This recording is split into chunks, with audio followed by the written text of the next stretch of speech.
Het Heerenveen, de sporthaardstad van het noorden. Maar wat valt je nou eigenlijk al te beleven?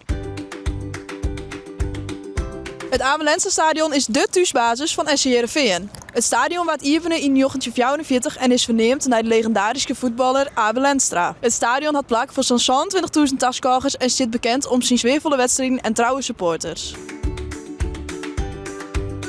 Tielf is het bekendste ierstadion van Nederland. Tielf had hem in meer dan 150 jaar ontwikkeld tot het absolute reedrijdheid van de wereld en is boven dat de vlugste leegloopbaan van de wereld. In Tielf hebben we de grootste reedrijders van de wereld strijden en binnen vaak wereldrecords brutsen. Krakstade is op dit stuit het gemeentehuis van het Heerenveen. Eertijds had het meer dan een eeuw als geruchtsgebouw en veenzenis. Ook in de Tweede Wereldoorlog werd het pand gebruikt als veenzenis door de Duitse bezetter. Toen vonden je vrede martelingen plak. Hiervoor is later een monument geplaatst.